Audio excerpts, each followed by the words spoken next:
अभी जो हम स्टार्ट कर रहे हैं पार्ट 2 का चैप्टर 4 स्टार्ट कर रहे हैं। पार्ट 2 का जो चैप्टर 4 है उसका नाम है analysis of financial statement. Chapter है क्या पहले उसके बारे में समझे। इसके लिए बोर्ड का वेटेज देखें। 4 मार्क का सिर्फ सम आता है और 4 मार्क का जो सम आता है आपका वो जो अगर मैं बात कहूँ कभी सम आता है कभी थ्योरी भी आ जाती है, तो दोनों प्रिपेयर करने और थ्योरी के 2 या 3 क्वेश्चन ही है। एक बार पहले हम सम सारे समझ लेंगे, नेक्स्ट चैप्टर शुरू करो उससे पहले इसकी थ्योरी जरूर कर लेना, क्योंकि बाकी वाले में हम थ्योरी नहीं करते हैं। 1 मार्क के क्वेश्चन आते हैं जो हम बाद में देखेंगे, बट इस चैप्टर में से 4 मार्क की थ्योरी आ सकती है। तो पहले प्रैक्टिकल समझ लेते हैं। प्रैक्टिकल में है क्या देखो। सबसे पहले अगर मैं बात करूं, चैप्टर का नाम क्या है, analysis of financial statement. Analysis करने का मतलब क्या होता है, आपको फाइनेंशियल स्टेटमेंट में 2 होते हैं, एक होता है प्रॉफिट एंड लॉस, एक बैलेंस शीट। अभी अभी आपने सीखा, आपने क्या सीखा, प्रॉफिट एंड लॉस और बैलेंस शीट। वापस यही रिपीट होगा, जो हमारा फॉर्मेट है ना फिर से वापस आएगा।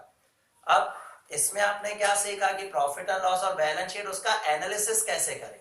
एनालिसिस का मतलब क्या होता है, एनालिसिस मतलब होता है जांचना कि हमारा ग्रॉस प्रॉफिट कितना हुआ या हमारा नेट प्रॉफिट कितना हुआ, हमारे खर्चे कितने हुए। तो आप एनालिसिस कैसे कर सकते हो। एक एनालिसिस करने का तरीका कैसा होता है, लास्ट ईयर की बैलेंस शीट और करंट ईयर की बैलेंस शीट को कंपेयर करो। लास्ट ईयर हम कहां थे, अब कहां है। कंपेयर करने के 2 तरीके हो सकते हैं। एक हो सकता है परसेंटेज का, अलग अलग मेथड दिखाए गए और बहुत ही इजी है, कंपेयर ही करना है हमें। तो हम इलस्ट्रेशन नंबर 1 से शुरू करते हैं। पीछे का दरवाजा बंद कर दो। इलस्ट्रेशन नंबर 1 से शुरू करते हैं। एक बुक मुझे दे दो।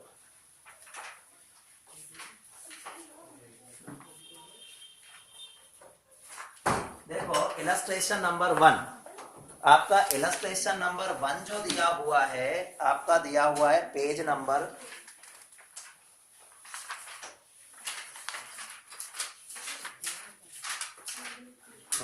167।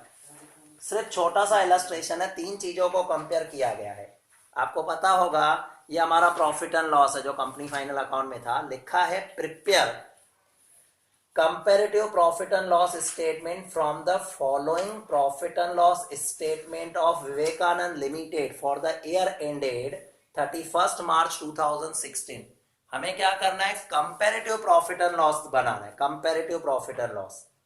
अब कंपैरेटिव प्रॉफिट एंड लॉस, आपको पता है किसी भी चीज को जब कंपैरिजन करना होता है, सपोज एग्जांपल ले लो, ध्यान से बोर्ड पे देखना, मैं क्वेश्चन पूछ रहा हूं। एक स्टूडेंट्स है जिसके 50 में से 40 मार्क्स है, दूसरा स्टूडेंट्स है जिसके 100 में से 70 मार्क्स है।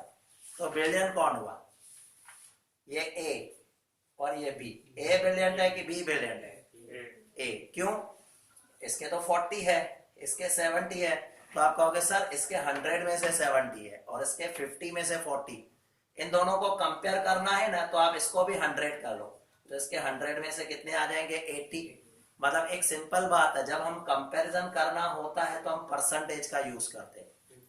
हम कंपैरिजन करना होता है तो हम किसका यूज करते हैं, परसेंटेज का। एक और एग्जांपल दूं, एक कंपनी है जिसने 10 लाख रुपए की सेल की और उस पे उन्होंने 4 लाख का प्रॉफिट कमाया। दूसरी कंपनी है जिसने 50,000 की सेल की और उस पर उन्होंने 40,000 का प्रॉफिट कमाया। तो सोच के देखो, 10 लाख पे इसका प्रॉफिट 4 लाख है, इसका प्रॉफिट 40,000। नंबर में तो ये ज्यादा लग रहा है, बट परसेंटेज वाइज देखोगे तो ये ज्यादा हुआ, क्योंकि 50 के सामने 40,000 है। मतलब अगर इसको 10 लाख में कन्वर्ट करो तो 10 लाख के सामने इसका 8 लाख प्रॉफिट हो जाएगा। बट उसको नहीं, परसेंटेज में कन्वर्ट करो। 1 लाख के सामने 4 लाख, मतलब ये हुआ 40%। और ये 50,000 के सामने, 50,000 के सामने अगर हम देखें, 50,000 के सामने 40,000 है, मतलब 80% हो गया। तो इसका 80% हुआ, मतलब ये बेटर है। तो कब हम इक्वल कंपैरिजन कर सकते हैं, जब हम उसको परसेंटेज में चेंज करते हैं। बस यहां भी वही करना है, परसेंटेज में चेंज करना कोई हार्ड नहीं है। आप देखो यहां पर मैं सॉल्व करके दिखाता हूं, इसको परसेंटेज में कन्वर्ट किया गया है। तो सबसे पहले हमें दिया गया है 3 चीजें, सेल्स, अदर इनकम और एक्सपेंसेस। हमें उसको कंपैरेटिव में करना है, बट हम थोड़ा कंपनी फाइनल अकाउंट का भी यूज करेंगे, जो हमने चीजें सीखी थी कंपनी फाइनल अकाउंट में, जो चीजें सीखी थी उसका भी यूज करना है। 2 मिनट का लिंक पर देखो, सबसे पहले अब हमें क्या करना है, एग्जाम्पल नंबर 1 कर रहे हैं, पूरा कंपनी फाइनल अकाउंट के हिसाब से करना है। ऊपर हेडिंग क्या दिखाना है, कंपैरेटिव, ये कंपैरेटिव कर रहे हैं। सबसे पहले ऊपर से क्वेश्चन में देख के बताओ सेल कितनी थी पहले, सेल 2016 में देखो, 2016 आपका हमेशा पीछे दिया जाएगा 14 लाख और फिर 16 लाख, तो यहां पर मैं दिखाऊंगा 14 लाख और यहां 16 लाख। चेंज कितना हुआ, चेंज देखो कैसे करेंगे, 16 लाख में से 14 लाख माइनस किया तो चेंज हो गया 2 लाख का। चेंज समझ में आया कैसे, परसेंटेज में बाद में काउंट कर रहा हूं। दूसरा अदर इनकम दिखाया गया, इसका नाम दिया first sale, second other income. कितनी है बताओ अदर इनकम, 2.5 लाख, 2,50,000, 2,50,000 बट 16 की और 17 की 3 लाख है। मतलब जो चेंज आ गई वो कितनी, 50,000। अब इन दोनों का टोटल करेंगे, जिसे हम कहेंगे टोटल रेवेन्यू, जो हम profit and loss company final में बनाते थे उसमें करते थे 1 + 2, टोटल रेवेन्यू 1 + 2। 14 लाख में 250 प्लस किया, मतलब यहां पर आ गया 16,50,000 और 16 और 3 19 लाख। और चेंज अगर हम देखें तो आपका 1650 और 19 2,50,000 का चेंज आया है। परसेंटेज भी निकालनी है, कैसे निकाल रहे हैं। और फोर्थ हेडिंग, इसको थर्ड हेडिंग करते थे। फोर्थ हेडिंग आता था आपका एक्सपेंसेस। एक्सपेंसेस में हालांकि सारे एक्सपेंसेस होते हैं जो हमें नहीं दिए हैं, एम्प्लॉइज बेनिफिट और फाइनेंस कॉस्ट और डेप्रिसिएशन, यहाँ सब नहीं दिए, सिंपल 960 और 720। तो 960 और 720, पहले यहाँ है 720 2016 के और 960 है ना शायद, 960। इसका डिफरेंस देखो, इसका डिफरेंस अगर हम देखें 960 और 720 का 2,40,000 का डिफरेंस है। तो अब देखो ये एक्सपेंसेस माइनस करने के बाद आपको मिलेगा प्रॉफिट, बट वो कौन सा प्रॉफिट होगा, profit before tax, profit before tax. 16,50,000 में से 7,20,000 माइनस कर लूं तो यहां मेरा प्रॉफिट आएगा 9,30,000 का। 19 लाख में से 960 माइनस कर लेता हूं तो 9,40,000 का प्रॉफिट आएगा, 940 है ना, और डिफरेंस इधर आ गया 10,000। ये तो मैंने फिगर्स में कर लिया। अब परसेंटेज देखो कैसे करेंगे, परसेंटेज आएगा 5 divided by 3 into 100, 5 divided by 3 into 100। But simple word में मैं आपको परसेंटेज सिखाऊं जो बचपन से आप सीखते आ रहे हो। देखो आपकी सेल थी 14 लाख, अभी हो गई 16 लाख, कितनी बढ़ गई, 2 लाख बढ़ी। तो हम बचपन में क्या करते थे, 14 लाख के सामने 2 लाख बढ़ गई तो 100 पे कितनी, क्योंकि परसेंटेज हमेशा 100 में देखते थे, 14 लाख पे 2 लाख बढ़ गई तो 100 पे कितनी। तो हम क्या करेंगे, 100 इंटू 2 डिवाइडेड बाय 14 लाख। तो 2 किस कॉलम में है, 2 कॉलम है फिफ्थ, ये फिफ्थ कॉलम है, और डिवाइडेड बाय 3, 3 ये है। यहां पर एक फॉर्मूला मैंने बना ली, ये 2 लाख, 2 लाख और ये तुम्हारा 100 और ये कितना है 14 लाख। 14 लाख तो हमने क्या किया, 100 इंटू 2/4 मतलब 2 लाख 14 लाख। 2 लाख किस में लिखा हुआ है, फिफ्थ नंबर कॉलम में, फिफ्थ कॉलम ऊपर हुआ तुम्हारा ये, डिवाइडेड बाय 14, 14 लाख किस में लिखा, थर्ड कॉलम में। तो इसकी इन्होंने फॉर्मूला बना दी, 5 डिवाइडेड बाय 3 इंटू 100। समझ में आया, फिफ्थ कॉलम डिवाइडेड, सब में ऐसा होगा, कैलकुलेटर ले लो, बार बार ऐसी वर्किंग नहीं करनी पड़ेगी, राइट। तो फिफ्थ कॉलम में यहाँ लिखा है 2 लाख, 2 लाख को 14 लाख से डिवाइड करके 100 से मल्टीप्लाई कर लो, कितना आ रहा है परसेंटेज में देखो, 2 लाख डिवाइडेड बाय 14.29। फिर ये 50,000, ये 50,000 है, 50,000 को 2.5 लाख से डिवाइड करके 100 से मल्टीप्लाई कर लो, 20। अब परसेंटेज में कभी टोटल नहीं होता, परसेंटेज में ऐसा नहीं कहना सर इन दोनों का टोटल मतलब 34 होगा, नहीं, फिगर अलग है वो, परसेंटेज में टोटल नहीं देखते। अब ये देखो, ये देखना हो ना तो 2.5 लाख और सामने कितना है 165, सॉरी 16,50,000, 16,50,000 ये 2.5 लाख, 2,50,000 डिवाइडेड बाय 16,50,000 तो आप निकालना कितना आ रहा है, 15.15 आ गया। परसेंटेज पता चल रही है मैं कैसे ढूंढ रहा हूँ, सबको ध्यान आ रहा है। नेक्स्ट, उसके बाद आपका आ रहा है नेक्स्ट वाले में, देखो 2,40,000 डिवाइडेड बाय 7,20,000 इंटू 100 करो तो कितना आएगा, 33.33 और ये 10,000 डिवाइडेड बाय 9,30,000 तो आ जाएगा 1.08। हो गया सम। कितने मार्क का, 4 मार्क का ये सम आता है। समझ में आया मैंने क्या किया, इसका नाम है कंपैरेटिव स्टेटमेंट मेथड। इससे नाम हमने दिया, देखो क्वेश्चन में लिखा था prepare comparative profit and loss statement. हमने कंपैरिजन किया और कंपैरिजन करने का मेथड कौन सा यूज हुआ, इंक्रीज डिक्रीज परसेंटेज वाला मेथड। आया ध्यान में। अभी इसमें ही हो सकता है आपको प्रॉफिट एंड लॉस देंगे, हो सकता है बैलेंस शीट भी देंगे, एक दो सम प्रॉफिट एंड लॉस के, एक दो बैलेंस शीट। बैलेंस शीट क्या होगी, लायबिलिटी होगी, एसेट हो गया, उन्हें कंपेयर करना है। देख लेंगे कैसे, देखो करना है बोर्ड पे, बट ये घर पे सॉल्व कर लेना। पहले वाले जो कंपनी फाइनल अकाउंट के सारे किए, सॉल्व किए, ठीक है। अब देखो इलस्ट्रेशन 2 देख लेते हैं। इलस्ट्रेशन 2 भी सेम है। देखो क्या लिखा है, खाली नीचे टैक्स का रेट है, तो ये जैसे मैंने प्रॉफिट बिफोर टैक्स निकाला ना, नीचे अभी टैक्स भी कैलकुलेट करूंगा और उसका भी परसेंटेज हो जाएगा। देखो कैसा लिखा है, profit and loss statement of Bright limited for the year ended 31st March 2016 and 17 are as follow. Prepare comparative profit and loss statement, इसका नाम है कंपैरेटिव। जब भी कहेगा ना कंपैरेटिव तो कॉलम कौन से बनेंगे, पहले पर्टिकुलर, नोट नंबर, ये तो क्वेश्चन के कॉलम होंगे। हमें इंक्रीज डिक्रीज का कॉलम बनाना और परसेंटेज का, जो भी इंफॉर्मेशन है उसे उस फॉर्म में रखना है। देखो पहले पीछे सेल्स लिखो, समराइज मतलब एक समरी के फॉर्म में है ये पूरा, समराइज प्रॉफिट एंड लॉस। मतलब हमने डिटेल नहीं दिया है। देखो अगर डिटेल होता ना तो यहाँ पर एक्सपेंसेस का डिटेल होता, एम्प्लॉय के कितने, इसके बाद ये फाइनेंस कॉस्ट कितना, ये अदर एक्सपेंसेस कितने, वो नहीं दिया, इन्होंने समरी दे दी है, राइट। अब उसको सॉल्व कैसे किया देखना ध्यान से। सेल्स पहले लिखा हुआ है, अदर इनकम, उसके बाद टोटल रेवेन्यू, टोटल इनकम जिसको कहा है, एक्सपेंसेस, प्रॉफिट एंड लॉस, फिर इनकम टैक्स 30%, जो फिगर है 9,30,000, जैसे इसमें 9,30,000, ये इसका 30% टैक्स लगा दिया है।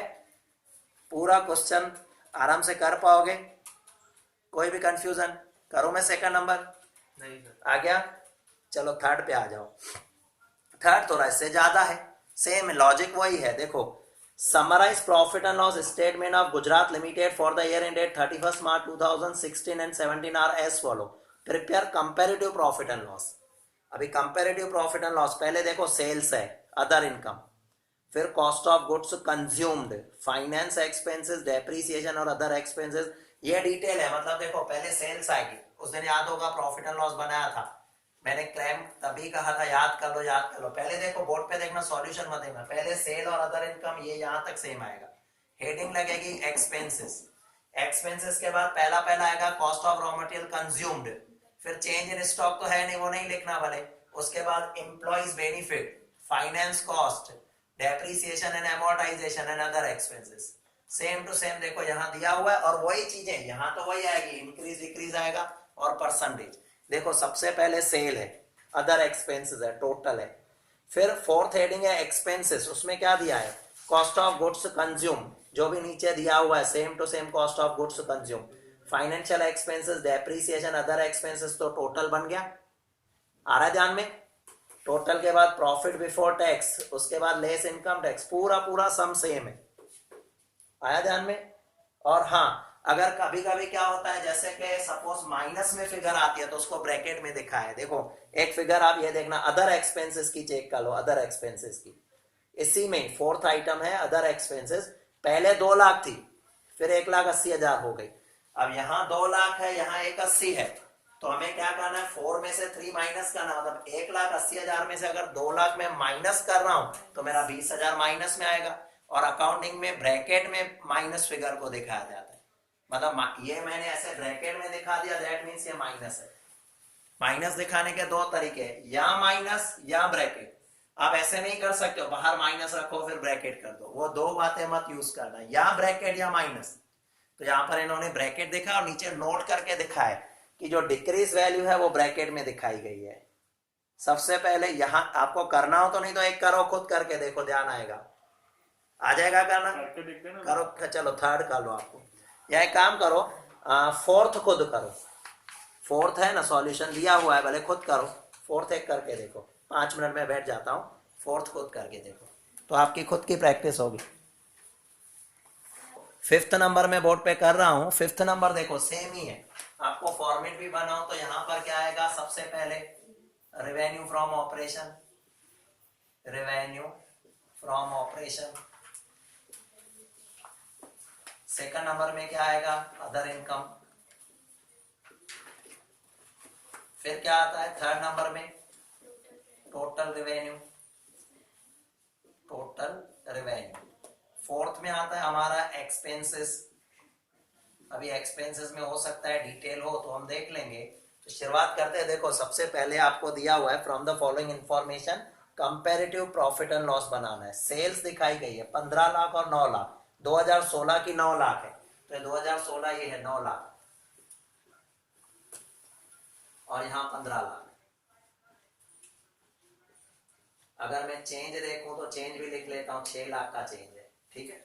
अदर इनकम देखो, अदर इनकम कुछ भी नहीं है आपके पास, अदर इनकम कुछ भी नहीं है, तो अगर मान लो आपने फॉर्मेट में लिख लिया है तो डैश कर देना, और टोटल रेवेन्यू कितना आ जाएगा, सेम 9 लाख, इधर 15 लाख और चेंज में 6 लाख। परसेंटेज कैलकुलेट करेंगे ना, कैलकुलेट करेंगे, वो मैं कर रहा हूँ, वैसे परसेंटेज में लास्ट में कैलकुलेट करता हूँ क्योंकि एक दो मिसिंग होगा तो ढूंढने के बाद करेंगे। अब हम आगे बढ़ते हैं। नेक्स्ट देखो आपको क्या दिखाया गया है, इसमें लिखा है चेंज इन स्टॉक। अच्छा, net purchase for sale, net purchase, तो आपको पता है परचेज हमारी कहाँ आती है, यहाँ पर एक्सपेंसेस में आती थी। नेट परचेज मतलब purchase minus purchase return, purchase return minus करने के बाद फिगर दिया आपको। अगर मान लो परचेज में से परचेज रिटर्न हो तो हम माइनस करेंगे, अदरवाइज सिंपल खाली परचेज दिखा देंगे, बट आप सिंपल परचेज समझो इसको। अब परचेज जो दिखाई गई है पहले 6 लाख और फिर 9 लाख, परचेज है पहले 6 लाख, तो यहां मैंने 6 लाख दिखा दी, ऊपर बैठ जा, फिर 9 लाख, पहले 6 लाख फिर 9 लाख, आया समझ में। उसके बाद देखो ये आपको दिया है चेंज इन स्टॉक। आपको मैंने बताया था चेंज इन स्टॉक का मतलब होता है ओपनिंग माइनस क्लोजिंग, ये प्लस में भी आ सकता है माइनस में भी आ सकता है। ओपनिंग माइनस क्लोजिंग का मतलब क्या होता है, जैसे मान लो ओपनिंग है 50,000, क्लोजिंग है 30,000, तो 50 में से 30 माइनस किया 20 आएगा, बट ओपनिंग 50 है क्लोजिंग 80 है, तो 30 माइनस भी हो सकता है, यहाँ माइनस होगा तो माइनस करना पड़ेगा हमें, उसको ब्रैकेट में दिखाएंगे। तो मैंने उस दिन भी समझा था आपको कि ये है ना एक तरह का ट्रेडिंग अकाउंट है, ये जो दो चीजें है ना ये ट्रेडिंग दिखा रही है। कैसे, परचेज ओपनिंग प्लस करते थे तो ये प्लस आया, क्लोजिंग माइनस होता था तो चेंज इन स्टॉक में क्लोजिंग माइनस हो गया, माइनस नहीं होता था क्रेडिट साइड दिखा देते, तो बात वही हो गई, आया ध्यान में, क्लियर।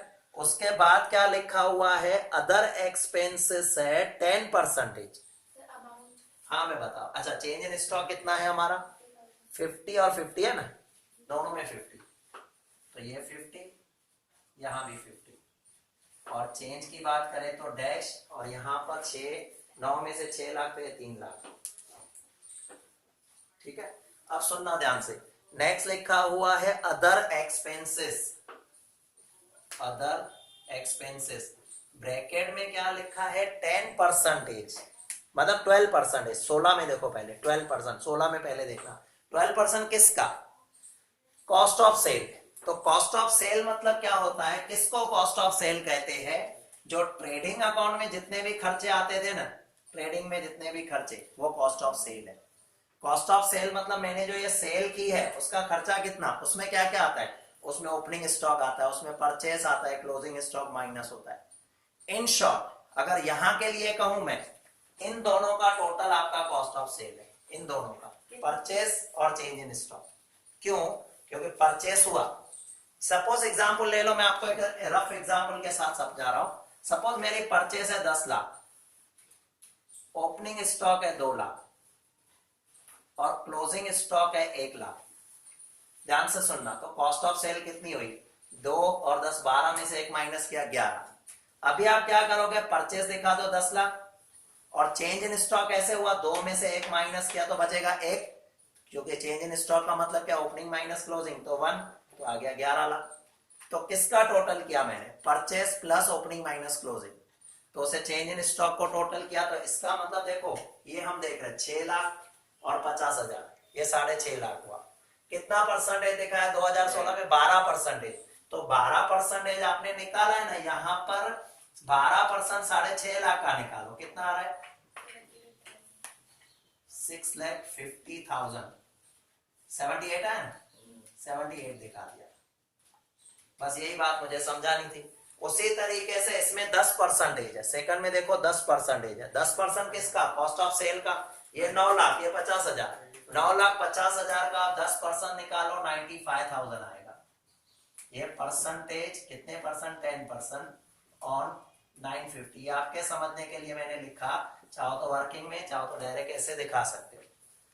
आया ध्यान में। उसके बाद नेक्स्ट दिखाया गया इनकम टैक्स की परसेंटेज। तो देखो ध्यान से सुनना, ये वाले जो है ना, ये वाले ये खर्चे हैं, मतलब आप प्रॉफिट एंड लॉस कंप्लीट करोगे तो ये एक्सपेंसेस, जैसे 6 और 50, 6.5, 6.5 और 50, 7 लाख, 7,28,000, इसका टोटल आपका आएगा 728, और इसका टोटल देखो 950, 1050, 1045, इसका 1045 आएगा। इसको टोटल 4, ये जो है ना किसका टोटल है, एक्सपेंसेस का टोटल, टोटल 4 जो आगे भी फॉर्मेट में आपने कर लिया, ध्यान है ना, टोटल एक्सपेंसेस लिख सकते हो। फिर नेक्स्ट आप क्या लिखोगे, प्रॉफिट बिफोर टैक्स। कैसा आएगा प्रॉफिट बिफोर टैक्स, ये आपका रेवेन्यू है 9 लाख, चेक करना नीचे सॉल्यूशन में है, नीचे 9 लाख, 9 लाख में से क्या माइनस किया, 728, 9 लाख में से 728 माइनस किया तो बच जाएगा 1,72,000, आ रहा है 172। और उसके ऊपर ये 172 जो आएगा उसको मैं क्या कहूंगा, प्रॉफिट बिफोर टैक्स। क्या कहा जाएगा, प्रॉफिट बिफोर टैक्स कहा जाएगा। सेम वे में इसमें 15 लाख में से 10,45,000 माइनस कर लो तो 4,55,000 आएगा, 4,55,000, इसे कहेंगे प्रॉफिट बिफोर टैक्स। फिर टैक्स के परसेंटेज दिए गए 30%, तो यहां पर टैक्स लगेगा 30%, किसका लगेगा, 172,000 का 30% निकालो, 51,600 आ रहा है, यही है ना, बस वो माइनस कर देना तो प्रॉफिट आफ्टर टैक्स, और लास्ट वाले कॉलम में परसेंटेज निकालना तो आएगा आपको, कर लोगे, आ गया। हाँ, अदर एक्सपेंसेस में कैसे है, देखो सेकंड में से फर्स्ट माइनस किया तो 95,000 में से 78 माइनस कर तो 17,000 आ जाएगा तुम्हारा, 95 में से 78 माइनस किया तो 17,000 हो गया। आया ध्यान में, क्लियर हुआ, कर लोगे। तो ये तुम्हारा क्वेश्चन 5 हो गया। अब एग्जाम्पल नंबर 6 भी मैं समझा देता हूं, इलस्ट्रेशन 6 देख लो। 6 में क्या है, सेम टू सेम ऐसा ही है, जैसे यहां पर सुनना, यहां पर आपको percentage of cost of sale है ना, कॉस्ट ऑफ सेल, आस्था बोर्ड पे देखो, कॉस्ट ऑफ सेल के जगह अगर मैं कहता परसेंटेज ऑफ सेल तो आप क्या करते हैं, 9 लाख का 10% या 12%, सेल तो सीधे सीधे दी हुआ है, इस एग्जाम्पल में 6 में ऐसा ही दिया हुआ है। मैं एग्जाम्पल नंबर 6 पढ़ रहा हूं, देखो पहले सेल्स है, सेल्स का मतलब होता है revenue from operation. Second number क्या है, net purchase, change in stock, तो नेट परचेस ये आया, चेंज इन स्टॉक भी आ गया। नेक्स्ट दिखाया गया है अदर एक्सपेंसेस, बट ब्रैकेट में परसेंटेज ऑफ सेल। अब ऊपर देखो सेल 15 लाख है तो 15 लाख का 45% निकालना, उसमें कॉस्ट ऑफ सेल नहीं है, उसमें कॉस्ट ऑफ सेल थी जो अभी थोड़ी देर पहले बोर्ड पे किया हुआ है, वो कॉस्ट ऑफ सेल है, इसमें सीधे सेल है, सेल का 45 और उसमें सेल 18 लाख है, 18 लाख का 40%। फिर अदर इनकम, यहां अदर इनकम नीचे दिखाई गई है बट ऊपर आएगी तो ऊपर, बट अदर इनकम कितनी है 12%, किसकी 12%, सेल की, और इधर कितनी है 10% सेल की, तो 18 लाख का 10% देखो 1,80,000 यहां साइड में दिया हुआ है, मिला, आ रहा है ध्यान में, बस कुछ भी नया नहीं है। फिर इनकम टैक्स का रेट दिया हुआ है, मतलब ये एक पार्ट आपका कंप्लीट हो गया जिसमें हमने क्या देखा, सिर्फ प्रॉफिट एंड लॉस देखा, सिर्फ प्रॉफिट, करना कुछ भी नहीं है, सिर्फ जो चीजें दी गई है, एक कॉलम इंक्रीज डिक्रीज का बनाना है, दूसरा परसेंटेज का बना देना। समझ में आया, ये चीज आपने किस में देखी, प्रॉफिट एंड लॉस। अब एग्जाम्पल नंबर 7 से देखोगे ना, 2 एग्जाम्पल ही है 7 और 8, उसमें यही चीज बैलेंस शीट में है। मतलब बैलेंस शीट भी आपको क्वेश्चन में ही रेडी मिलेगी, आपको खाली उतारनी है, कॉपी करनी है। देखो चेक कर लो आप, एग्जाम्पल नंबर 7 चेक कर लो। मतलब सेम कॉपी करके नीचे खाली ये कॉलम बढ़ेंगे ना, इंक्रीज डिक्रीज और परसेंटेज। देखो मैं बताता हूँ, 7 नंबर क्वेश्चन देखो, पूरा कॉपी। पहले क्या लिखा हुआ है, इक्विटी एंड लायबिलिटी, आपको याद भी नहीं करना, सीधे सीधे दिया हुआ इक्विटी शेयर फंड, उसमें शेयर होल्डर फंड में share capital, equity preference share capital है, रिजर्व्स एंड सरप्लस में प्रॉफिट एंड लॉस दिया हुआ है, नॉन करंट में डिबेंचर का, ये पूरा कॉपी करके नीचे रखो। नीचे सॉल्यूशन पे मैं आ जाता हूँ। पहला कॉलम आपका particular note number 2016 2017, next column increase decrease, ये 2 कॉलम बड़े खाली। अब जैसे फर्स्ट कैपिटल की बात करते हैं, पहले कैपिटल थी 10 लाख, अभी हो गई 12 लाख, चेंज कितना आया 2 लाख, और परसेंटेज कैसे निकालोगे, वो तो आएगा, कर पाओगे? है कुछ भी नहीं है। Reserve and surplus, profit and loss, सब में ये डायरेक्ट दिया हुआ है। एग्जाम्पल नंबर 8 भी सेम है, इक्विटी एंड लायबिलिटी, कुछ भी नया नहीं है। देखो 2 कॉलम ऊपर क्वेश्चन में है, नीचे नोट्स क्यों लिखोगे, कौन से नोट्स है? इधर नोट लिखा हुआ ना, एक्सप्लेनेशन दिया है, note reduction amount is shown in bracket. इसमें नोट्स कौन सा, ये वाला, पहले भी नोट दिया हुआ था ना, वो एक्सप्लेनेशन के लिए होता है। नोट हमेशा आपको समझाने के। किस में नोट, अभी इसमें कहाँ दिया है? इसमें खाली दिखा है जो रिड्यूस्ड अमाउंट है शोन इन ब्रैकेट, मतलब जो माइनस वाला फिगर है वो ब्रैकेट में, तो आपको समझाना, आपने ब्रैकेट दे दिया, दैट मीन्स वो माइनस। और एग्जाम्पल नंबर 8 भी आपका सेम है, सेम टू सेम, 8 भी सेम टू सेम है, पूरा चैप्टर कंप्लीट। आ गया ध्यान में? मैंने क्या कहा था, सेकंड पार्ट है ना, पूरा क्रैमिंग मेथड है, जितना ज्यादा जो क्रैमिंग कर लेगा उसके लिए वो इजी है। देखो पहला चैप्टर शेयर कैपिटल वाला किया, किस पे रिलेटेड था, पेयर बनाते थे, एप्लीकेशन का पैसा आया, अलॉटमेंट का आया, फर्स्ट कॉल सेकंड कॉल, पूरा पेयर का था, खाली एंट्रीज इसको याद हो गई सफिशिएंट। दूसरा चैप्टर मैंने कौन सा करवाया, तो डिबेंचर वाला नहीं किया, कंपनी फाइनल अकाउंट, वो भी पूरा फॉर्मेट बेस्ड था। अभी ये वाला क्या है कि दिन में चैप्टर खत्म, और 4 मार्क का गारंटेड आता है।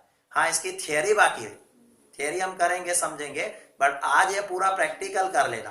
कल का पीरियड में या जो भी पीरियड होगा नेक्स्ट में भी थोड़ा बहुत हम उसका थियरी करेंगे, उसके बाद ही कोई न्यू चैप्टर। क्योंकि इसमें जो पेपर स्टाइल देखोगे ना, पुराने पेपर देखोगे ना, तो कभी कभी क्या आता है, थियरी का एक क्वेश्चन दे देते, 4 पेपर में से एक बार थियरी आ जाती है, और कभी कभी वो प्रैक्टिकल आता है। प्रैक्टिकल आया तो सबसे अच्छा, नहीं तो थियरी तो है ही है, बट थियरी में भी आपको 4 मार्क का ही क्वेश्चन देंगे।